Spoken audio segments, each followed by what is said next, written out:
Hey guys, welcome to Southern California EMS Training Institute. Today we're going to be talking about the oropharyngeal airway and how to appropriately size and fit it into our patient. Now these are my different oropharyngeal airways that I have. Right, so I can see that they go definitely from our bigger patients all the way down to our younger or smaller patients. So, and I want to make sure that I use the correct size on my patient here. Now, when I'm doing this, there's a couple patients that this is indicated for. Typically, any patient who does not have an intact airway, that's going to be a patient who needs an OPA, and one who cannot control it well on their own.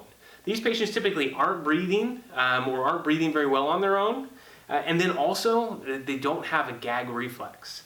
So any patient who has a gag reflex, this actually OPA is contraindicated in. So I'm going to go ahead and size and fit my OPA. When I size my OPA, I should be going from the corner of my earlobe, the tip of my earlobe, all the way up to the corner of my patient's mouth. You see here that this one's a little bit long, right? So maybe I'm going to try the one that's just a little bit smaller than that. Again, all the way down, tip of the earlobe, just to the corner of the mouth, and you can see there that that fits pretty well in my patient. Now, when we're inserting this, right? Again, I go ahead and I push my two fingers on their teeth, go ahead and open up their mouth, and I insert it upside down, actually like this, right? We go in, we insert it upside down, all the way back till we hit the roof of my patient's mouth, and then we flip it over so we can get behind the base of their tongue, and that little flange there actually rests against the patient's teeth, just inside their lips.